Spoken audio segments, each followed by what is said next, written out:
in-depth, investigative. This is KXAN News Today. The unsettling sound of hail coming down overnight in central Texas. This video showing it just splashing down into a Round Rock pool. And these are photos from Cat Hollow, a neighborhood in Round Rock. You can see right here the storms and the hail, the size of hail that this person is holding right there in the palm of their hand. And with this hail, we also saw some stunning lightning lighting up the skies. This is the scene that we saw in Leander overnight. Round Rock, you got hit hard too. There are lots of photos that we got in of people who are holding hail in their hands to give you an idea of just how big some of those pieces are.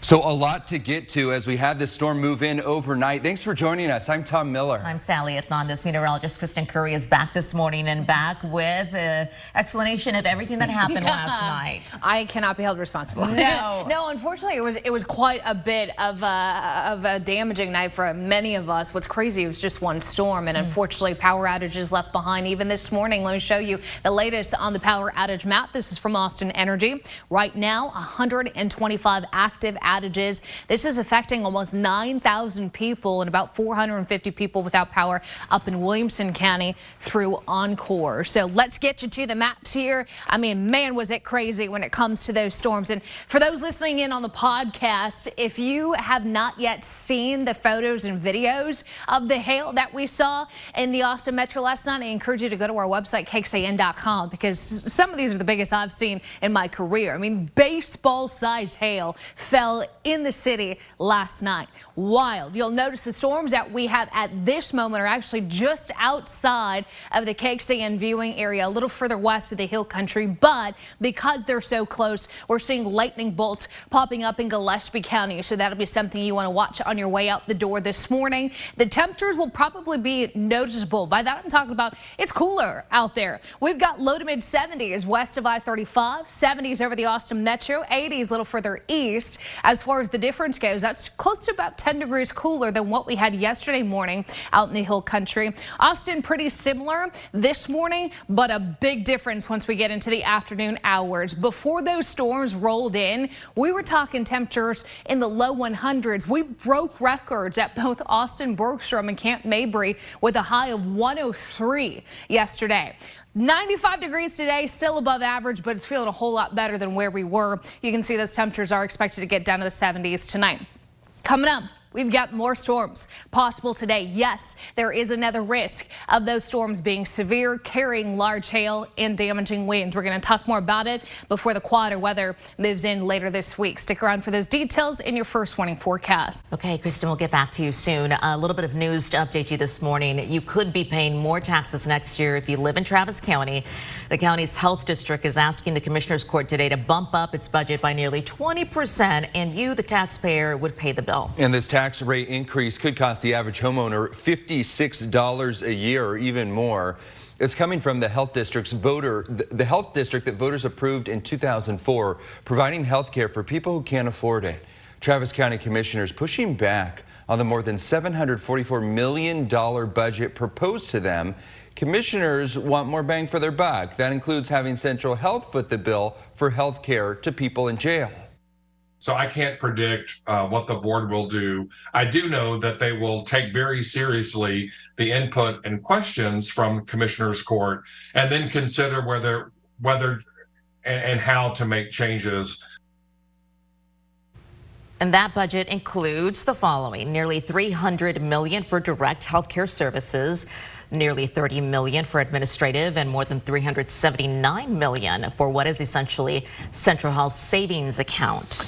If Travis County commissioners don't approve that new tax rate, what's known as the no new revenue rate will go into place, and Central Health says that would put them in a big financial hole. Here's a closer look at the services Central Health provides. It includes coverage for people who live at 200% or below the poverty level. That equates to less than $30,000 a year for a single person and an annual income of $60,000 for a family of four. If you qualify, Central Health says you should reach out because it can help connect you with services. The mayor of El Paso is saying his city has reached a breaking point as a surge of migrants cross the southern border yet again. The city's shelter houses just 400 people, so the city has set up an overflow shelter at a recreation center because a lot more than 400 are crossing the border. The mayor says more than 2,000 migrants per day. They're all seeking asylum in El Paso. The city has worked with Border Patrol in the last 10 days to provide shelter to 6,500 people. The mayor chartered 5 buses over the weekend to take migrants to New York, Chicago, and Denver. Further south, border crossings continue to rise in the city of Eagle Pass. The influx of migrants overwhelming Border Patrol agents and officials in some of the nearby towns. More than 8,000 migrants that you see right here in this video, some of them turning up in the city just last week. After several consecutive days of negotiations, what is next for writers and studios in Hollywood? And a look ahead at what could happen this week for lawmakers and the future of state public education. Good morning, everyone, and welcome back to KXAN News Today. You're taking a live look right now at Q2 Stadium at our camera over on the Indeed building. Q2 Stadium was quite the sight last night when Austin FC was playing and they had to take a break because of all the rain that they got in that area. We're going to talk to Kristen for the latest on what you could expect today and some of the hail damage we saw from overnight. Writers and studios have reached a deal after weeks of strikes. After several consecutive days of negotiations, the Writers Guild of America announcing this deal came in a joint statement with the Alliance of Motion Picture and Television Producers. Comes after 146 days of striking. While picketing has been suspended, the 3-year contract agreement still needs to be voted on, still needs to be approved by all members. Well, this would mark a major step in resuming productions across the country. Dominic Patton of Deadline warns there's still a number of roadblocks before your favorite TV shows are back on. But don't expect to see things moving back into production that quickly. There's still the actors union who are out on strike, the 160,000 strong SAG-AFTRA union. They still need to make a deal. So even if the writers do make a deal, even if that deal gets ratified by their membership, will they or will not, they pick up their pens and keyboards likely. But you're not going to see anyone in front of a camera until the actors union make their deal. Then you're going to have to see a ramp up. And that could go anywhere from about 3 weeks to about 6 weeks to get scripts in place, to get productions up and running. In a longer message from the Guild shared by members on social media, the writers were told the strike is not over and no one was to return to work until hearing otherwise. The terms of the deal have not been announced. Joe's Bakery making national headlines, and we're looking at why the family-run shop here in Austin is getting major attention. Teachers at one Central Texas school district demanding answers after they did not get paid when they should have. We'll talk about that coming up next. Good morning, live look outside Q2 Stadium again, where last night we saw the game delayed. A lot of fans soaking in that rain as it came pouring down along with some hail, though. We're going to have more on that in just a bit. But first, there's a small family-run shop in East Austin getting some nationwide attention. Joe's Bakery, just one of 6 restaurants in the country this year to win a James Beard America's Classic Restaurants Award, one of the highest honors for a restaurant. But for the family behind the business, KXAN's Jayla Washington learns the real reward comes from customers who've stuck by them for more than 6 decades. Right this way. Nearly every day, this parking lot is packed. Customers going in and out of Joe's Bakery. Some even waiting close to an hour to get a spot. Show them your good side. The best customer they've had. But the regulars will tell you it's worth it. Greeted by many of the same smiling faces for nearly 60 years. When you walk in, you can just tell like it's very family oriented, and like you see the same people every time you come in. From the pastries, beans and rice to the authentic Mexican tacos. As you could guess, it did take more than all of that to earn the prestigious James Beard Award. The bakery now forever recognized as an American classic. You are so busy and you've got people waiting outside. What is that like? So I sat down with Regina, Regina Estrada, Estrada. And your title? I hate this one. You know, out of all the questions, I hate that one the most. She's one of the bakery's owners. I think a lot of people sometimes, just because they see my face, my name, my title, they tend to forget about, you know, the team, the family. Yes, family is where this story really begins. My grandfather, this was a young boy's dream that had a 3rd, 4th grade education. And my grandmother had, I think, about a 5th, 6th grade education. You could call Estrada's grandfather and grandmother Joe and Paula Avila the baker and the businesswoman. That was the dynamic between the two, with strong Mexican-American roots, both born in East Austin. They started selling baked goods throughout the neighborhood back in the 30s, eventually opening up this storefront in the 60s. They grew up in a time it was looked down upon to speak Spanish in school. It was looked down upon to be dark-skinned. And so the fact that they were able to climb these barriers and to climb these walls and to continue to keep their pride and keep their sense of self even when being told no. And that is at the heart of who Joe's Bakery is, something that has kept the family going all these years. Our personal history, our personal conversations, our personal, just kind of our journey. So, yeah, I know, I get emotional. The walls inside now filled with wedding photos over generations, photos with activists like Cesar Chavez at the restaurant, and other core memories, a representation of Austin over the years.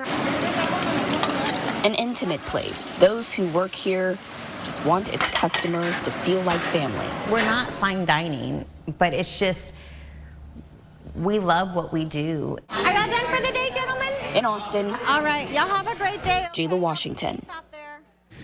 Look how strong it remains more than 60 years later. James Beard American Classics Award is given to locally owned restaurants known for quality food and reflecting the character of the community.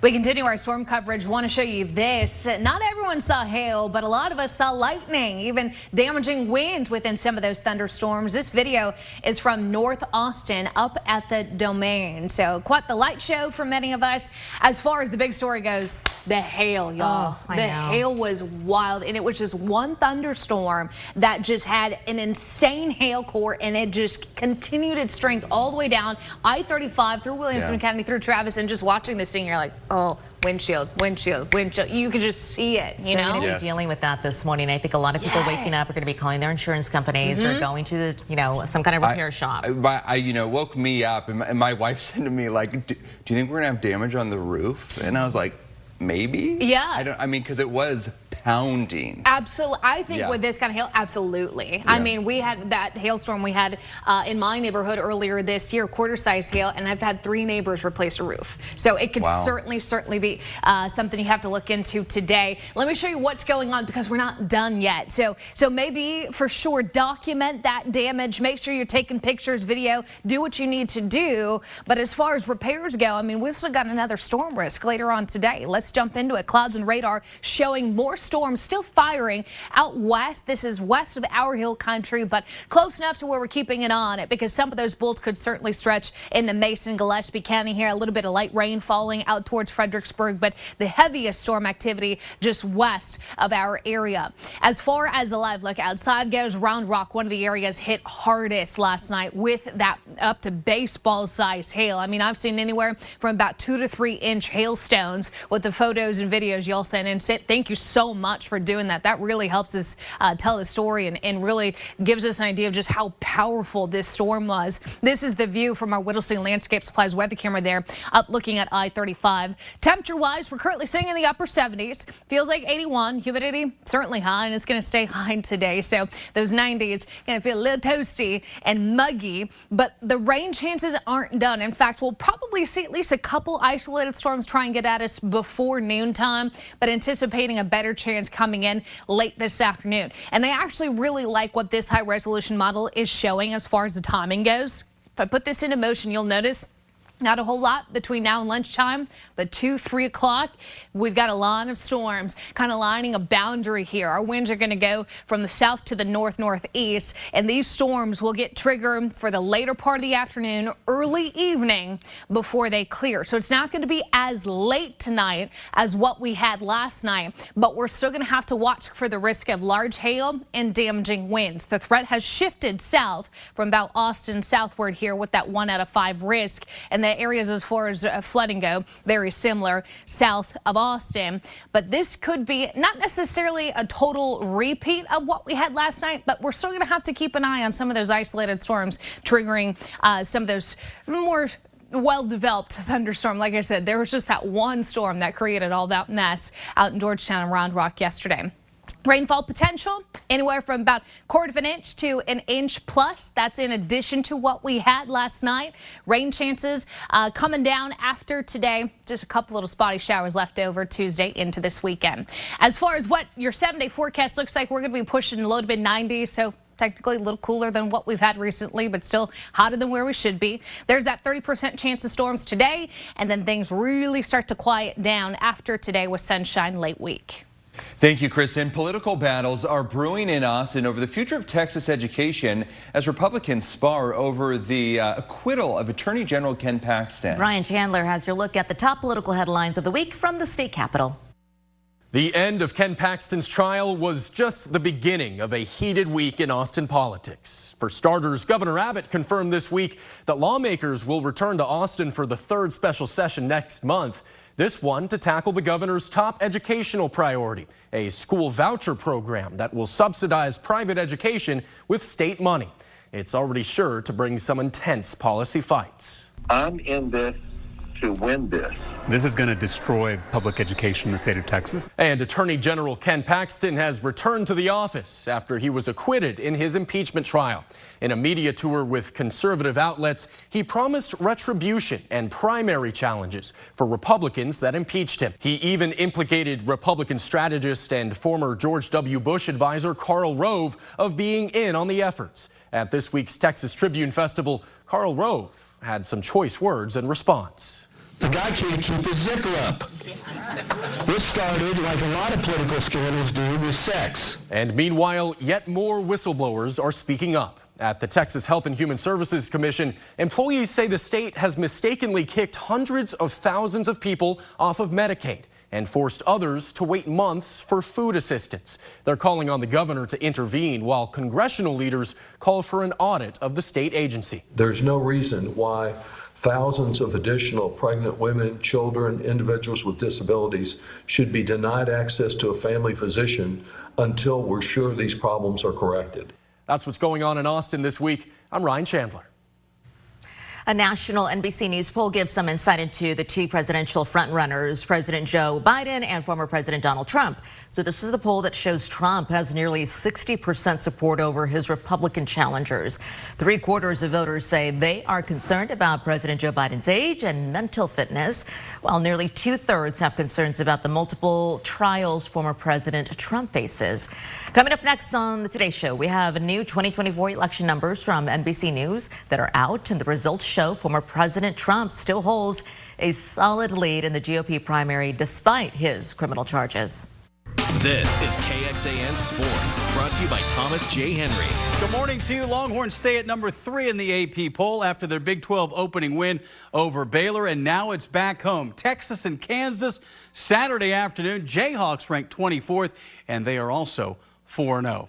Cowboys hitting the road for the desert without Tyler Biotish and Zach Martin on the offensive line. No Trayvon Diggs in the secondary, and it was a struggle. Down 15-3. Rico Dowdle gets into the end zone from Dak Prescott, and that cuts it to a 5-point game. But then 21-13, and Prescott again out of jail, but can't find a receiver on 4th down. They opt to go for the touchdown in the 3rd quarter, and then a 5-point game, and Marquise Hollywood Brown from Josh Dobbs, and that touchdown makes it a 2-score game. Got to have points.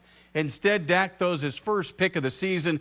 Cowboys fall to 2-1 as they lose it to the Cardinals. All right, let's go to the Texans in Jacksonville. DeMeco Ryans looking for his first win as a head coach. C.J. Stroud has been very good early in his rookie year. The touchdown pass to Brevin Jordan. And then maybe the oddest play of the season. Andrew Beck, the former Longhorn defensive lineman, linebacker, fullback, picks up the kickoff.